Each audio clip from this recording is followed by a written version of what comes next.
Gracias. Gracias, Señor, en esta mañana. Te damos toda la honra, Señor, y toda la gloria, Señor. Estamos un día más delante de tu presencia, Señor, pidiéndote también perdón, Señor, por nuestras faltas, por nuestros pecados, por lo que cometemos, Señor. Nos lavamos y limpiamos de toda contaminación, Señor, de todo pecado, de toda obra maligna, Señor. Límpianos, Señor, limpia nuestra vida, Señor. Para poder hablar de tu palabra necesitamos estar limpios, Señor. Límpianos, Padre. Que sea una bendición esta palabra, Señor, para aquellos que lo escuchen, Señor, que abran sus oídos, Señor, que vean con sus ojos. Danos revelación, Señor. Te lo pedimos en el nombre de nuestro Señor Jesucristo. Amén. Vamos a leer Apocalipsis capítulo 22, en el verso 17. Y el Espíritu y la novia dicen, ven, y el que oye diga, ven, y el que tiene sed, venga, y el que quiera tome del agua de la vida gratuitamente. Yo testifico a todo aquel que oye las palabras de la profecía de este libro.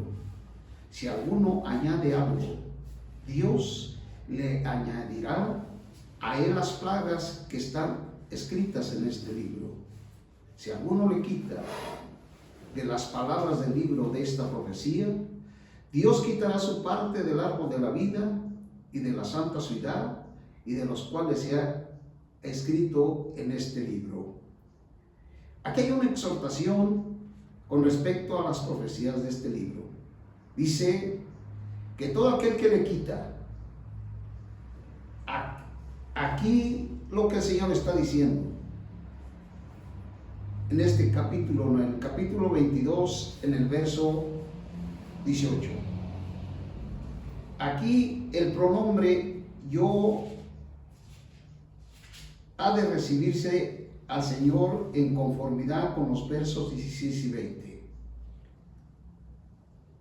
También aquí no obstante es posible que se refiera a los escritos que Juan, en conformidad con Dios, en el capítulo 1 y el verso 2, de todos modos, Juan era uno en el Espíritu con el Señor en esta revelación.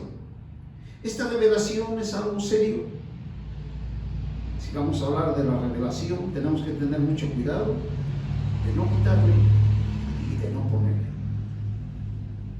Aquí dice que el que le quita, yo testifico a todo aquel que oye la palabra de la profecía de este libro, si alguno añade algo, Dios le añadirá a él las plagas. Las plagas. Las principales componentes de las plagas reveladas en este libro son los 3 años de la gran tribulación y la segunda muerte, es decir, la destrucción del hombre en su totalidad, espíritu, alma y cuerpo. Es muy delicado hablar de estas profecías, porque aquel que le quita o aquel que le ponga será participante de la segunda muerte. Es decir, Dios le trae disciplina al hombre tanto en su alma como en su cuerpo, en su totalidad.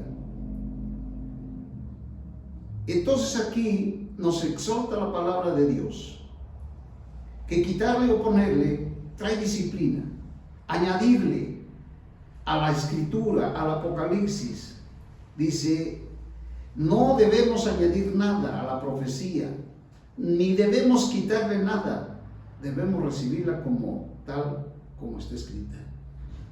Qué delicado es hablar de la profecía de este libro. En esto que estamos viendo sobre las 7 iglesias, en el capítulo de Apocalipsis, en el capítulo 2, con respecto a la iglesia, a la segunda iglesia, lo que habla Apocalipsis, a la segunda iglesia en la cual nos habla la Escritura. En la primera iglesia el Señor exhorta a la iglesia y les hace ver que ellos son muy fervientes, pero que han perdido su primer amor. Por eso el Señor les recuerda, dice: recuerda por tanto de dónde has caído y arrepiéntete y haz las primeras obras, pues si no, vendré a ti, quitaré tu candelero de su lugar si no te arrepientes. También le dice al final a la iglesia, a la misma iglesia, dice: el que tiene oídos, oiga lo que el Espíritu dice a las iglesias. El que venza, le daré a comer del árbol de la vida. No todos los creyentes son vencedores. Para ser vencedores necesitamos amar al Señor con el primer amor, con el mejor amor. Si la iglesia no vence esta situación del amor, entonces esta iglesia no es vencedora. Y dice en el 7: el que tiene oído, oiga lo que el Espíritu dice a las iglesias. Por eso Juan escribió de parte de Dios estas cartas a las iglesias, para ver su condición, cómo estaban delante de Dios. Pero al que venza le daré a comer del árbol de la vida. Si yo no venzo y regreso al primer amor, no puedo ser participante del árbol de la vida, el cual está en el paraíso de Dios. El amor es muy importante. Sin el amor no se puede servir a Dios. Vamos a leer 1 Corintios en el capítulo 13 de la primera carta de los Corintios. El apóstol San Pablo también está hablándole a la iglesia sobre el amor. El amor es importantísimo para la vida cristiana. Sin amor no podemos seguir al Señor. Si no tenemos amor, ¿cómo podemos seguir al Señor? Si no amamos a alguien, ¿cómo podemos estar con alguien que no queremos? Para estar con alguien, primeramente tenemos que amarlo. En eso consiste el enfriamiento de las personas. Si un creyente no ama al Señor, no puede estar con Él. Podrá reunirse y podrá leer la Biblia, pero si no lo ama con el amor que el Señor quiere que lo amemos, entonces no podemos buscarlo. ¿Cómo podemos buscar a alguien si no lo amamos? Dice en el capítulo 13 de la primera de Corintios: si yo hablase lenguas humanas, angelicales, pero no tengo amor, vengo a ser como bronce que resuena o címbalo que retiñe. Y si tuviese el don de profecía y entendiese todos los misterios y todo el conocimiento, y si tuviese toda la fe de tal manera que trasladase los montes, pero no tengo amor, nada soy. Y si yo repartiere todos mis bienes para dar de comer a otros, y si entregase mi cuerpo para gloriarme, pero no tengo amor, de nada me aprovecha. Es clara la palabra de Dios. Aquellos que se dedican a ayudar a los demás y reparten sus bienes y repartieran todas sus cosas, pero no tienen amor, nada son. El amor es sufrido, el amor es benigno, el amor no tiene envidia, el amor no se jacta, el amor no se hincha de orgullo, no se porta indecorosamente, no busca lo suyo, no se irrita, no toma en cuenta el mal, no se goza de la injusticia, mas se goza de la verdad. Todo lo cubre, todo lo cree, todo lo espera, todo lo soporta. El amor nunca deja de ser. Todo lo demás, las profecías se volverán ineficaces, cesarán las lenguas y el conocimiento se tornará inútil. Porque en parte conocemos y en parte profetizamos, mas cuando venga lo perfecto, entonces lo que es en parte quedará anulado. Cuando yo era niño, hablaba como niño, pensaba como niño, razonaba como niño, mas cuando ya fui hombre dejé lo que era de niño. Ahora vemos por espejo oscuramente, mas entonces veremos cara a cara. Ahora conozco en parte, pero entonces conoceré plenamente tal como fui conocido. Ahora permanece la fe, la esperanza, el amor, estos tres, pero el mayor de ellos es el amor. El amor seguirá por la eternidad. En el capítulo 14 el apóstol les dice a los corintios: seguid el amor, porque ellos buscaban los dones. Pero ¿qué pasaba con el amor? Hablaban en lenguas, hacían muchas cosas, hacían muchos milagros, pero no tenían amor. Seguid el amor. Todos los dones se terminarán, pero el amor permanecerá para siempre. Por eso es tan importante lo que el Señor habló a la iglesia de Éfeso: has perdido tu primer amor, arrepiéntete. Y mira de dónde has caído y arrepiéntete. Entonces, esta exhortación que el Señor hace a la iglesia es una exhortación para nosotros mismos, para que nosotros también busquemos al Señor en el amor, en el mejor amor. En Apocalipsis, en el capítulo 2, en el verso 8, dice a la iglesia en Esmirna: escribe el mensajero de la iglesia en Esmirna, el primero y el último, el que estuvo muerto y revivió, dice esto: yo conozco tu tribulación, tu pobreza, pero tú eres rico, y las calumnias de los que se dicen ser judíos y no lo son, sino sinagoga de Satanás. No temas lo que vas a padecer. He aquí que el diablo va a echar a algunos de vosotros en la cárcel, para que seáis probados, y tendréis tribulación por 10 días. Sé fiel hasta la muerte, y yo te daré la corona de la vida. El que tiene oídos, oiga lo que el Espíritu dice a las iglesias. El que venza no sufrirá ningún daño de la segunda muerte. Es decir, la primera muerte, en la cual todos los seres humanos pasamos, no es el fin de la persona, no es la conclusión de la persona. La mayoría de la gente nada más piensa en la primera muerte, pero la primera muerte no es el final de la persona. Qué lejos anda en los movimientos y las religiones aún pidiendo por los muertos, porque ellos están nada más pensando en la primera muerte de sus seres queridos. Pero hoy quiero decirle que dice la Escritura que hay una segunda muerte. El que tiene oídos, oiga lo que el Espíritu dice a las iglesias. El que venza no sufrirá ningún daño de la segunda muerte. Es decir, esta primera muerte no es el fin, es la segunda muerte, el fin de la persona. En la segunda muerte es donde Dios va a decidir dónde va a ir esta persona.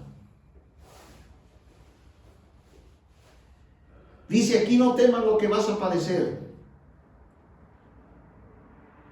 He aquí el diablo va a echar a algunos de vosotros en la cárcel, para que seáis probados, y tendréis tribulación por 10 días. El número 10 significa plenitud. Por ejemplo, los 10 mandamientos expresan plenamente las exigencias de Dios. 10 días representan un periodo de tiempo completo, aunque breve. Aquí significa aflicción de la iglesia sufriente. Esmirna. La palabra Esmirna en el griego significa mirra, y la mirra representa sufrimiento. Esta iglesia fue perseguida por 10 días. Esta iglesia sufriente fue completa, aún que de corta duración, de 10 días. Como señal, estos 10 días denotan proféticamente los 10 periodos de la persecución que la iglesia sufrió a manos del imperio de los emperadores romanos, desde César Nerón en la segunda mitad del primer siglo hasta Constantino el Grande en la primera parte del cuarto siglo. Por muy severas que fueran las persecuciones instigadas y por el diablo, Satanás, a través de los césares romanos, quienes hicieron todo lo posible por destruir y eliminar a la iglesia, no pudieron subyugarla ni darle fin. La historia demuestra que la iglesia del Cristo viviente, quien murió y vivió de nuevo, resucitó.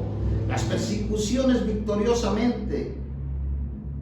En las persecuciones victoriosamente se multiplicaron grandemente mediante la indestructible vida de resurrección. Dice aquí: al que venza yo le daré la corona de la vida. Según el Nuevo Testamento, una corona siempre denota un premio dado además de la salvación. Es decir, la salvación es de nosotros, es un regalo de Dios. Pero aquí hay un premio para aquellos vencedores. Al que venza le daré una corona de vida.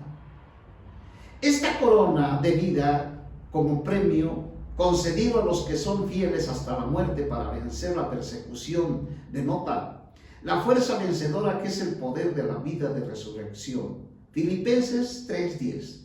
Aquí también denota que estos vencedores han obtenido la superresurrección de entre los muertos. Filipenses 3:11. La resurrección sobresaliente. Filipenses 3:10 y 11. Qué importante es que le pongamos atención en qué consiste la corona de vida. Filipenses en el capítulo 3, en el verso 10 y 11. Dice en el verso 10 de Filipenses: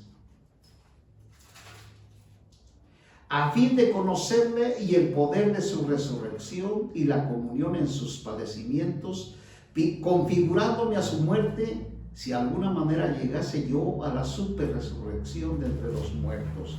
Esta era la carrera que el apóstol estaba corriendo: ser un vencedor.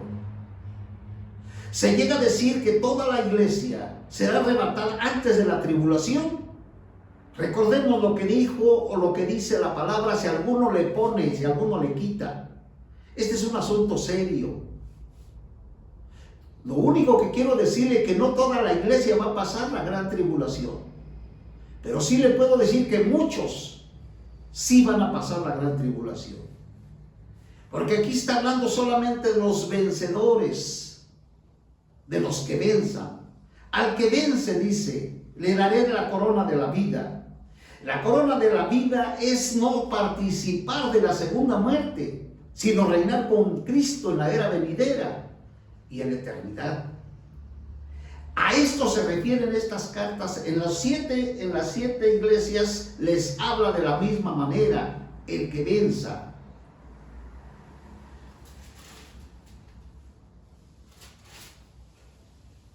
Dice el 11: el que tiene oídos oiga lo que el Espíritu dice a las iglesias. El que venza no sufrirá ningún daño de la segunda muerte.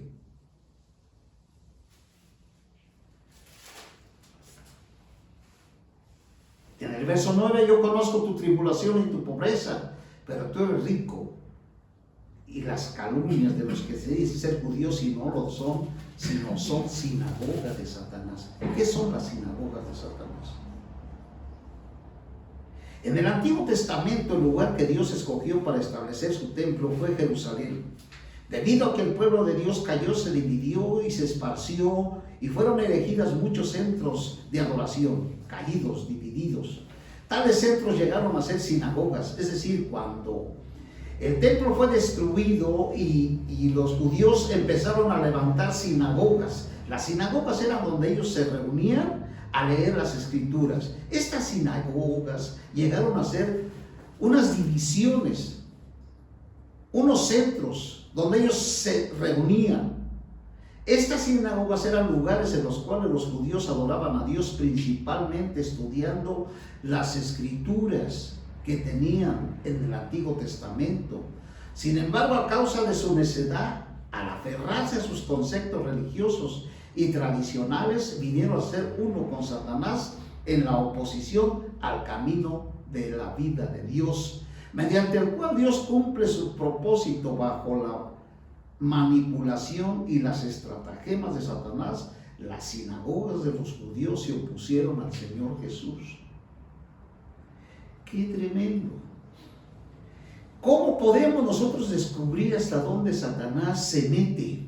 Satanás se mete en las tradiciones y en las religiones, y aparentemente estas personas parece que están estudiando las escrituras de acuerdo a Dios, pero el resultado es que no.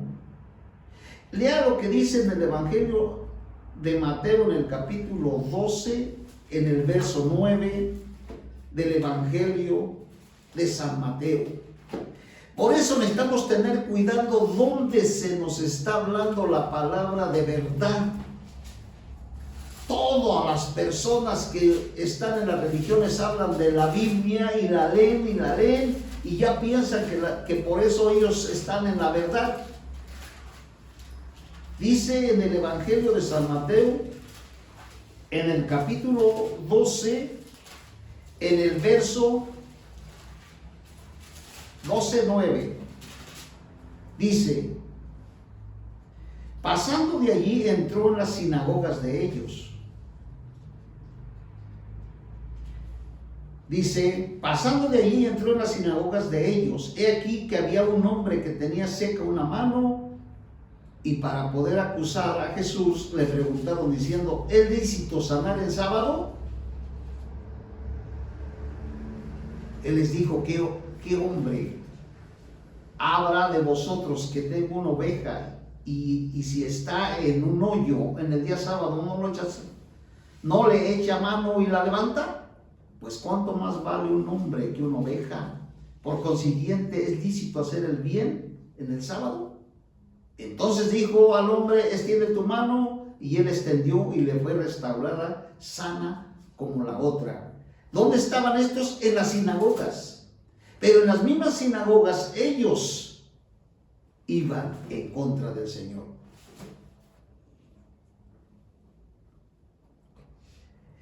Estas sinagogas, más tarde, cuando la iglesia se formó, también estuvieron en contra de la iglesia. Estas sinagogas se opusieron a la iglesia. Por lo tanto, el Señor las llamó sinagogas de Satanás.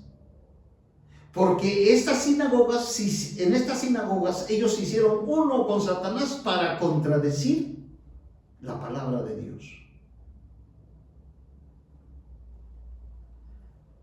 Dice en Apocalipsis, en el capítulo 2, en el verso 12: escribe al mensajero de la iglesia en Pérgamo, el que tiene la espada aguda de 2 filos, dice esto: yo conozco dónde moras. El Señor está hablándole a la iglesia, a la tercera iglesia, que es la de Pérgamo. ¿Dónde estaba esta iglesia?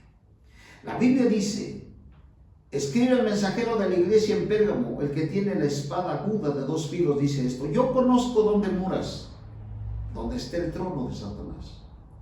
Pero retienes mi nombre, no has negado mi fe, ni aun en los días de Antipas, mi testigo, mi siervo fiel, que fue muerto entre vosotros, donde mora Satanás. ¿Dónde mora Satanás? ¿Dónde está su trono Satanás? En el mundo. Ahí está Satanás. Satanás tiene su trono en el mundo. ¿Y dónde estaba esta iglesia? En el trono de Satanás, es decir, en el mundo.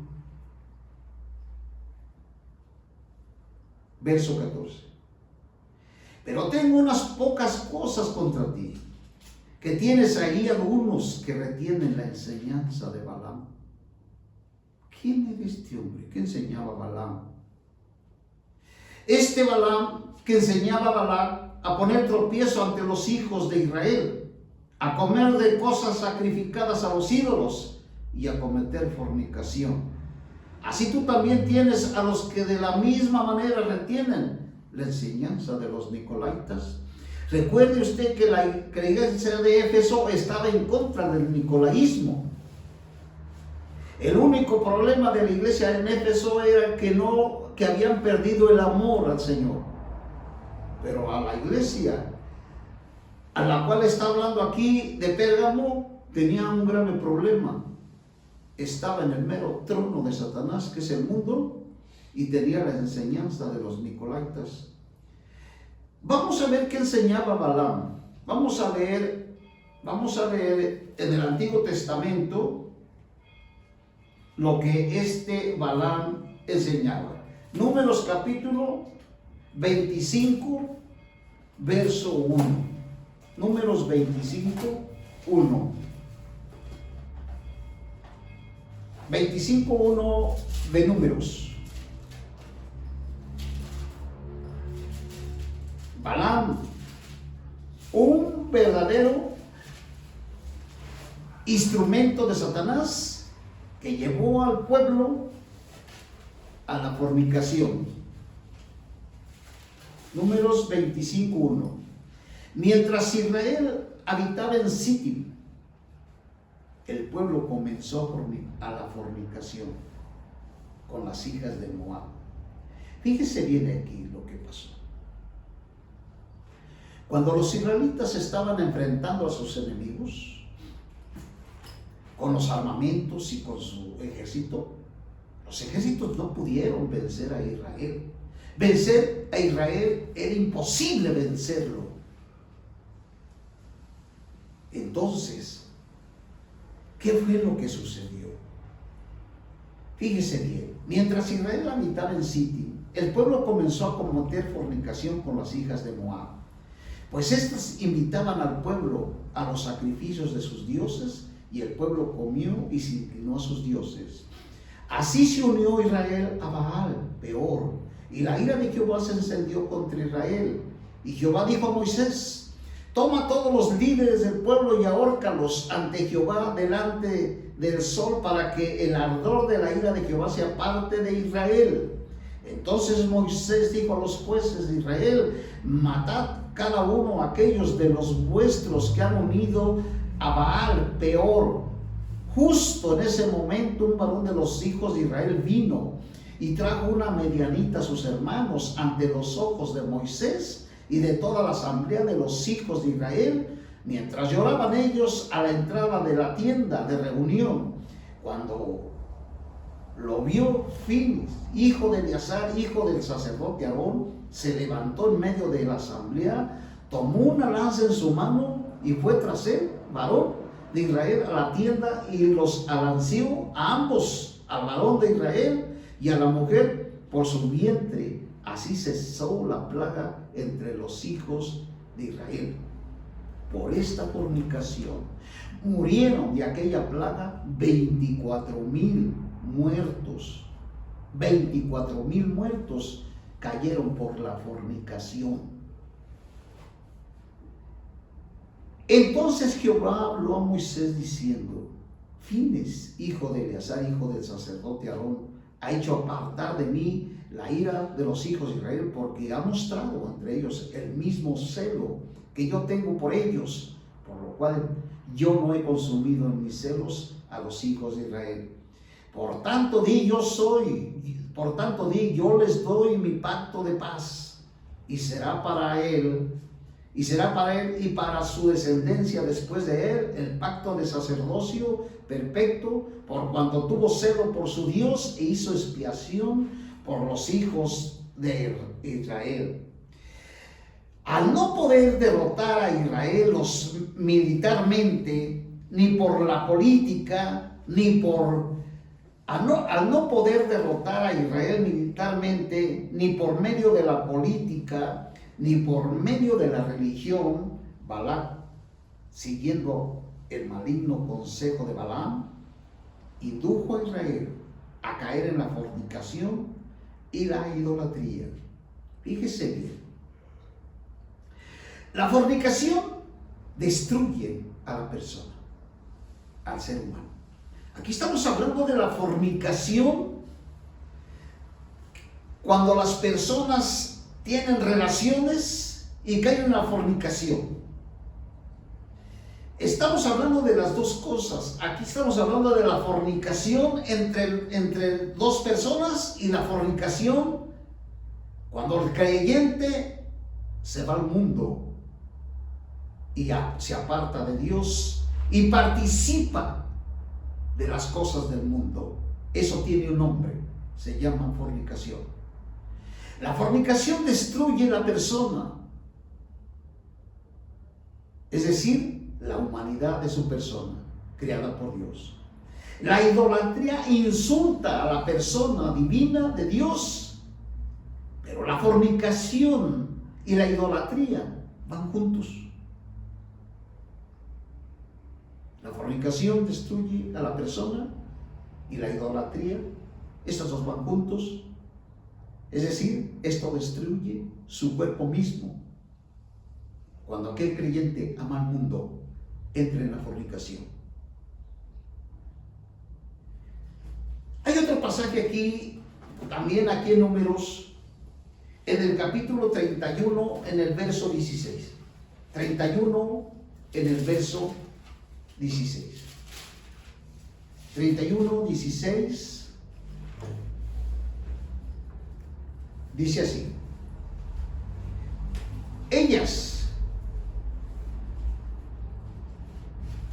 por consejo de Balaam, fueron causa de que los hijos de Israel obraran con infidelidad contra Jehová en lo tocante a peor, de modo que la plaga vino sobre la asamblea de Jehová. Ahora pues, matad a todos los varones de entre los niños, matad también a toda mujer que haya conocido varón acostándose con él, pero dejad con vida para vosotros a todas las niñas entre las mujeres que no han conocido varón acostándose con él. Y vosotros, cualquiera que haya dado muerte a una persona y cualquiera que haya tocado muerto, acampad fuera del campamento por 7 días, purificaos al tercer día y al séptimo vosotros y vuestros cautivos. Asimismo purificaos toda vestidura, toda prenda de pieles, todo objeto, todo pelo de cabra y todo objeto de madera. Esto significa que nosotros necesitamos lavar nuestras vestiduras.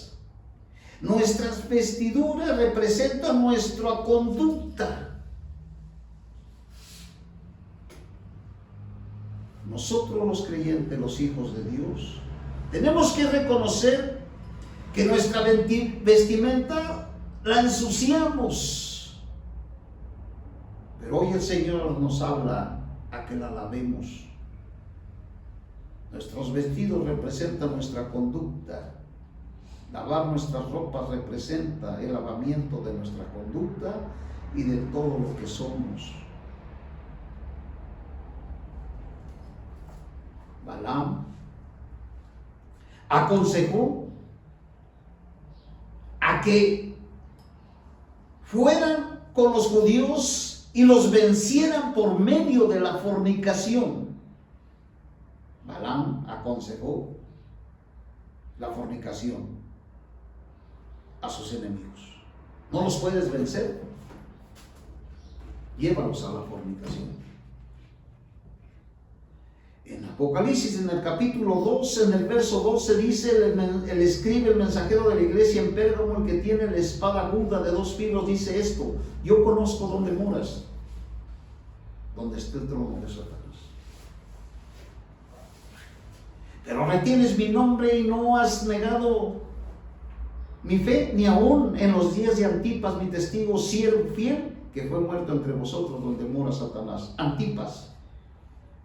Este nombre en el griego significa una persona que está contra todo. Antipas era un testigo fiel del Señor, estuvo en contra de todo lo que la iglesia mundana introdujo y puso en práctica. Por lo tanto, llegó a ser un mártir del Señor en el griego. La palabra mártir también significa testigo. Él era un testigo, un solo hombre, hablándole a la iglesia de Pérgamo, que estaba sentada en el trono de Satanás y que estaban en la fornicación. ¿Qué hicieron con él? Lo mataron. Mataron al testigo fiel, al siervo del Señor lo mataron, porque les hablaba que ellos estaban en el mero trono de Satanás.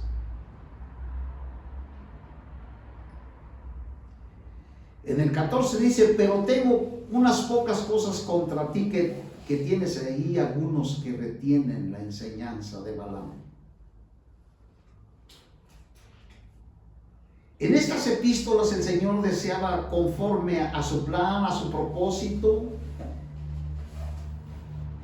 que nosotros los creyentes comamos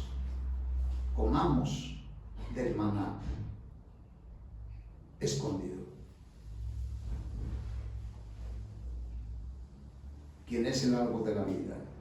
El maná escondido, el rico producto de la buena tierra de este capítulo. Sin embargo, la iglesia mundana se apartó de la vida y se volvió a meras enseñanzas, distrayéndose a los creyentes, impidiéndoles disfrutar a Cristo como su suministro de vida para el cumplimiento del propósito de Dios, de disfrutar a Cristo. Disfrutar a Cristo edifica la iglesia, mientras que las enseñanzas producen la religión. ¿Se entendió? Volvamos a decir lo que esta iglesia mundana había caído. Ellos no estaban comiendo y disfrutando a Cristo.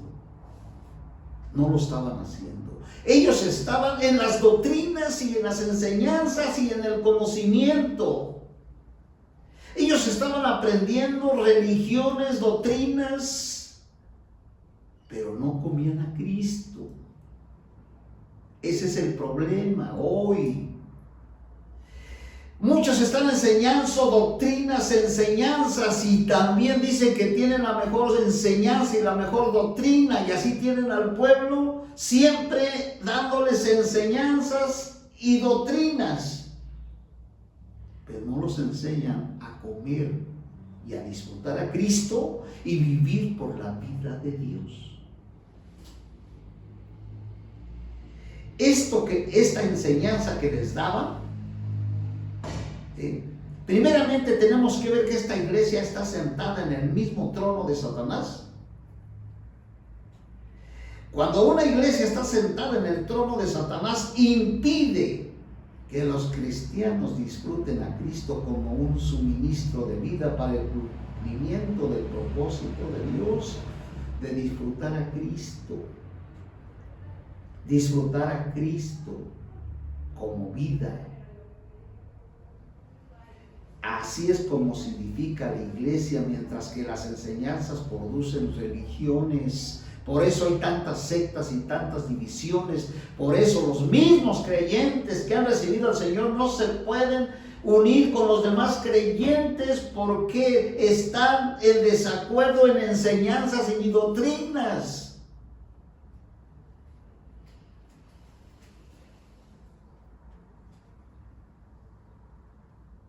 Dice: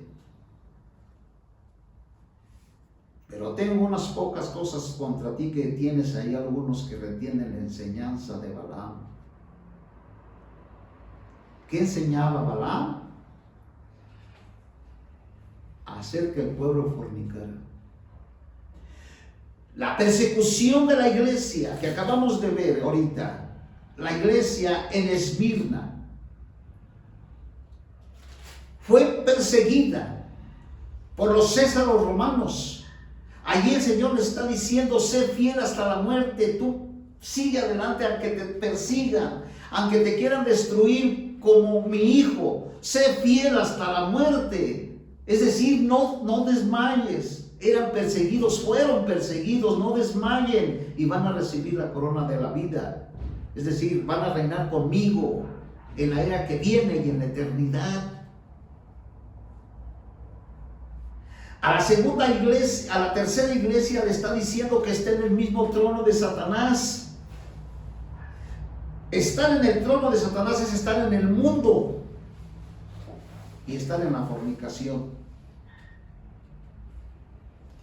Balaam era un profeta gentil que por salario indujo al pueblo de Dios a cometer fornicación, a la idolatría.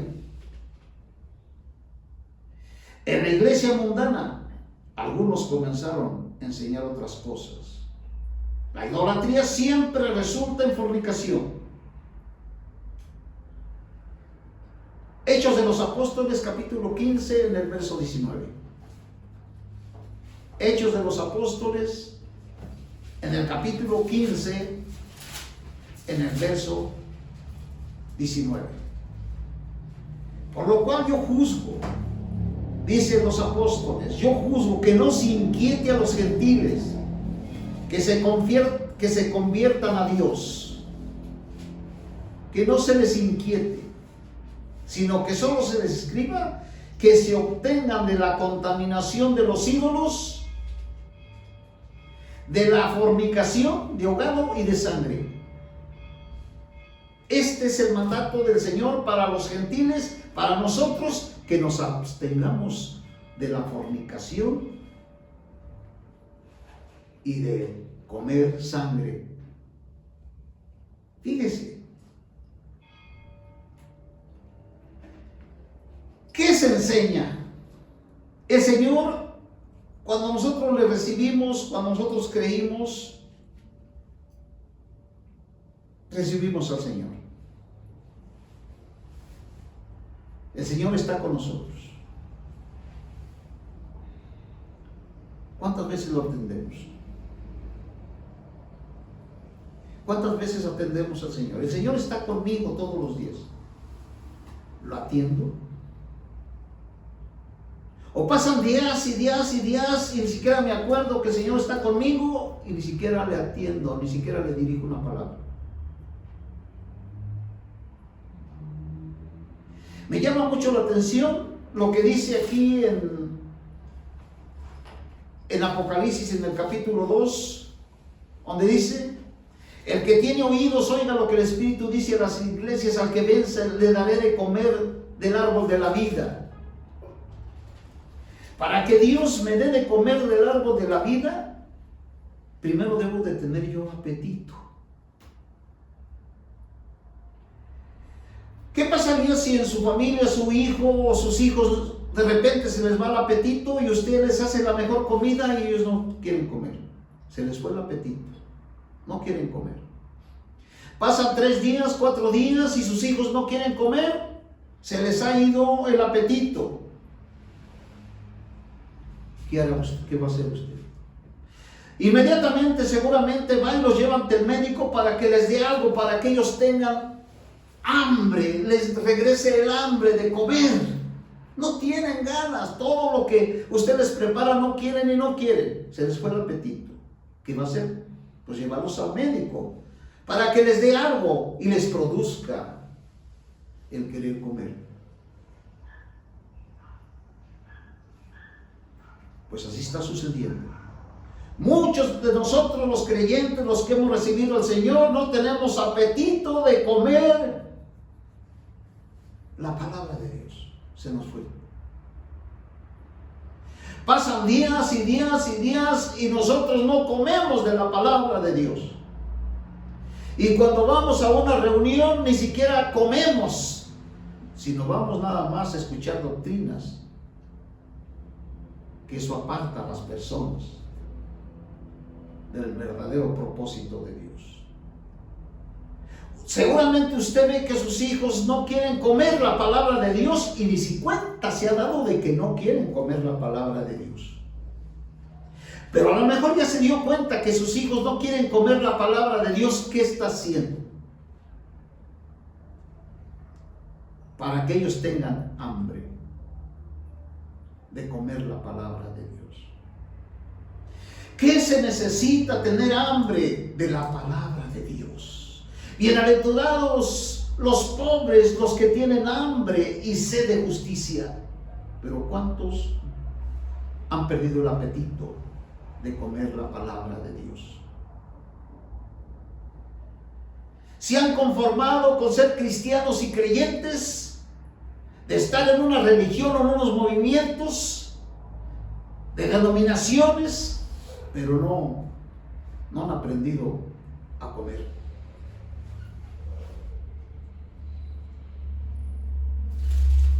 ¿Qué se necesita para que nos regrese el apetito, el deseo de abrir la Escritura en la semana y siempre estar comiendo la palabra del Señor? Al que venza, le daré de comer del árbol de la vida. Para tener apetito, primero tengo que tener un amor hacia el Señor, un amor profundo, de lo más profundo, en el cual yo ame al Señor y yo le diga: Señor, dame de comer del árbol de la vida, no solo constituía la intención original de Dios en cuanto al hombre, sino que también será el resultado eterno de la redención de Dios. Todos nosotros los redimidos de Dios disfrutaremos del árbol de la vida, el cual es Cristo, con todas las riquezas divinas, como la porción eterna de los redimidos por la eternidad. Apocalipsis 22, 2, 14 al 19. Pero debido a la distracción causada por la religión y la degradación de la iglesia, el Señor en su sabiduría ofreció a sus creyentes la recompensa de disfrutar de Él en el reino, en la era venidera, con el fin de animarlos a vencer el conocimiento absorbente de la religión impartida en forma de enseñanzas y de regresar a disfrutar a Él mismo como su ministro de vida en la vida de iglesia hoy en día, a fin de que el propósito de Dios se cumpla en nosotros. Yo quiero tener hambre, que me dé apetito de la palabra de Dios. Necesito vencer el obstáculo.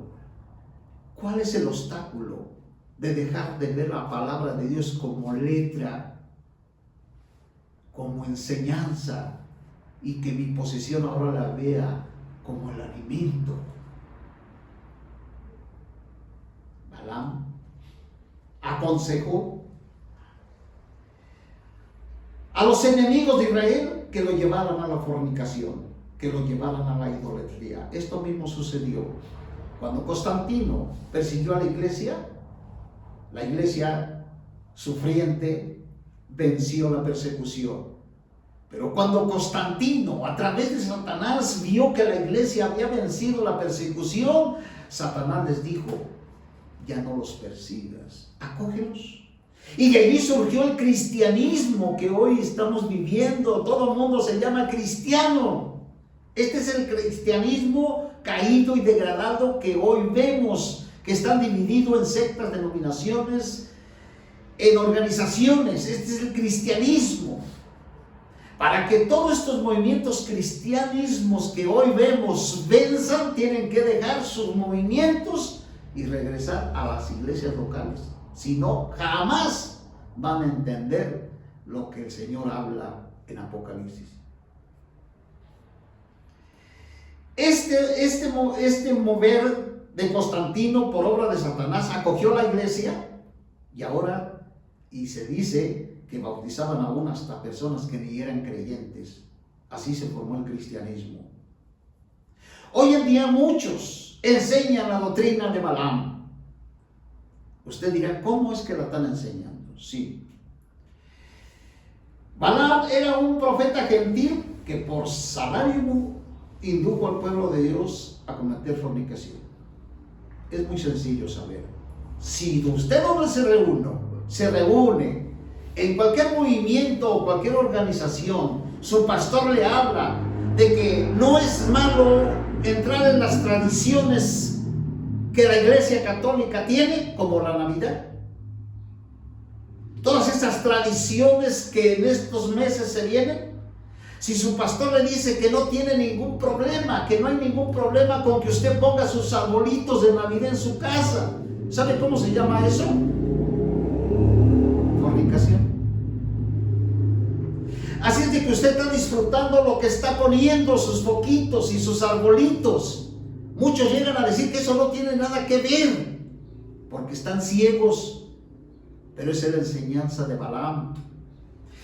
Para poner esas cosas en su casa los hace participantes del mundo, de la religión, del cristianismo, de la fornicación. Y de la idolatría. La idolatría siempre resulta en fornicación. Después de desatender el nombre de la persona del Señor, después de que esto me llama mucho la atención, después de que el creyente deja de desatender al Señor. A mí qué me importan los arbolitos y las lucecitas, yo estoy atendiendo al Señor que está en mi casa. ¿Dónde está el Señor? Todos los días está con nosotros en nuestra casa. No lo vemos, pero sí lo experimentamos en nuestro espíritu. Cuando vamos a comer, es el Señor el que puso el plato ahí. Por eso debemos de dar gracias, y Señor, yo sé que tú estás aquí también, aquí con nosotros disfrutando esta comida. Hay familias que desatienden al Señor todos los días. Nunca platican con Él, no tienen comunión, lo desatienden. ¿Así es usted con los invitados, cuando los invita a su casa? ¿Cómo atiende a los invitados a su casa? El Señor está con nosotros. A mí qué me importan las tradiciones y todo lo que el mundo está ofreciendo si yo tengo a alguien que debo de atenderlo. Esto sucedió también cuando el Señor llegó a aquella casa, donde aquella mujer estaba atendiendo al Señor ahí sentado, nomás escuchando a ver qué le decía su maestro. Y la otra mujer andaba afanada en muchas cosas. Marta, andas muy afanada. Mira, tu hermana ha elegido lo mejor, está aquí conmigo atendiéndome.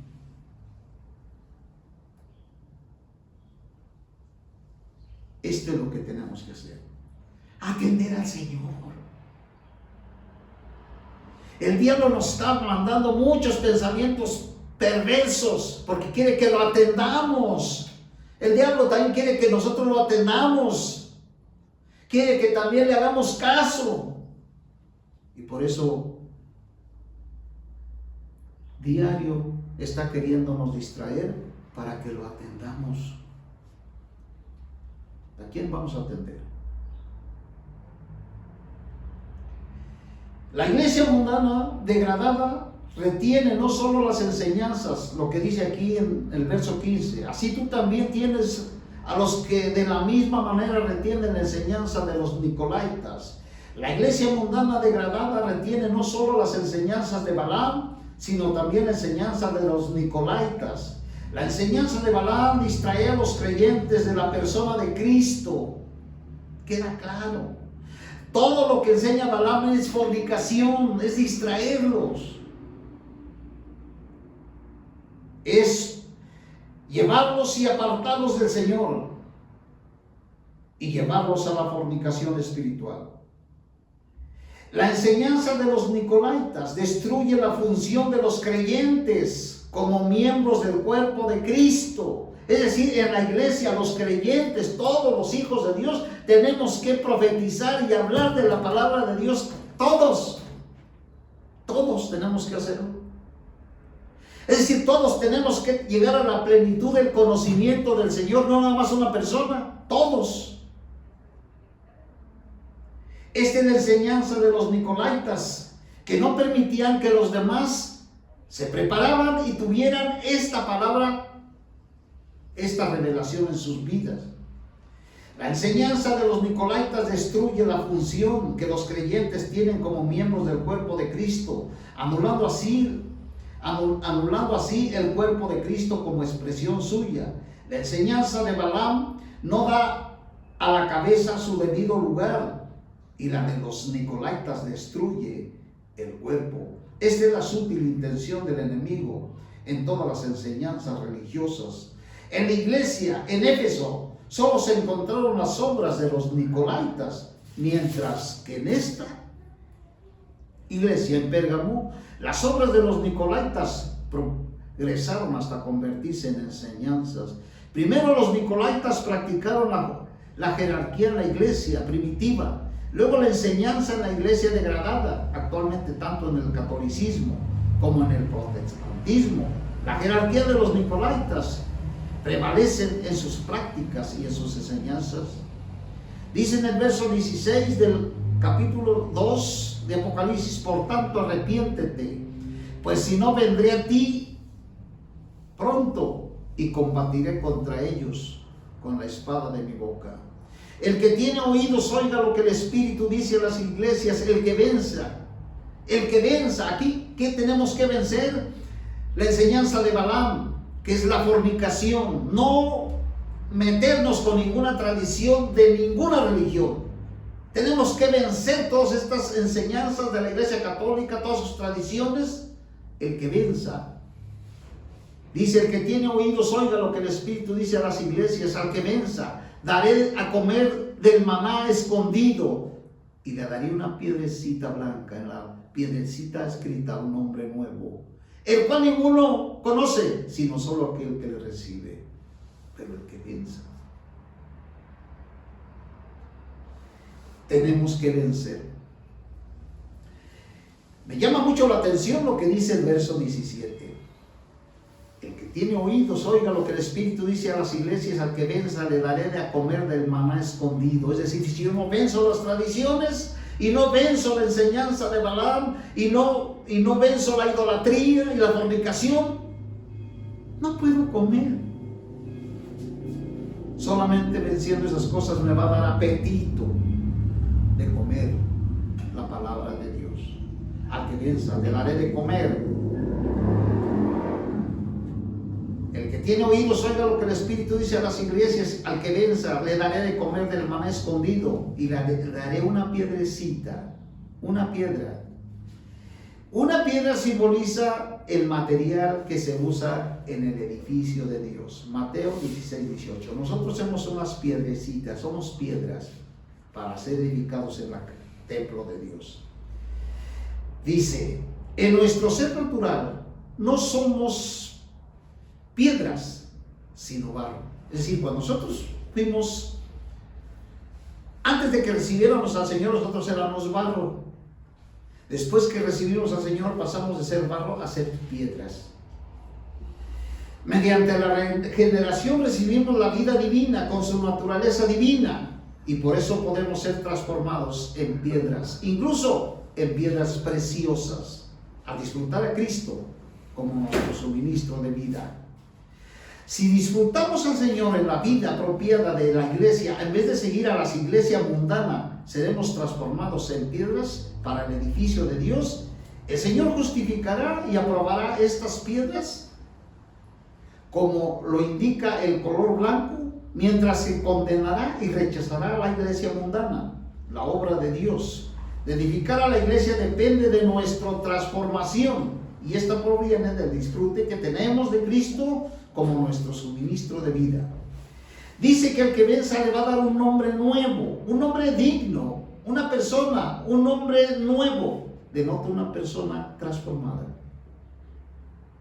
Es decir, esa piedrecita, todo creyente que se ha transformado, será transformado como una piedra blanca y tiene un nombre nuevo. Y ninguno conoce, sino aquel que lo recibe. El nombre nuevo se llama, es la interpretación de la experiencia de aquel que haya sido transformado. El nombre nuevo es la transformación. Ninguno conoce, solamente aquel que lo recibe, solamente aquel que lo disfruta, solamente aquel que está experimentando una transformación. El Señor le da un nombre nuevo. ¿Cómo se llama? Transformación. Te damos gracias, Señor, en el nombre de nuestro Señor Jesucristo. Tu palabra sea una bendición para todos, te lo pedimos en el nombre del Señor.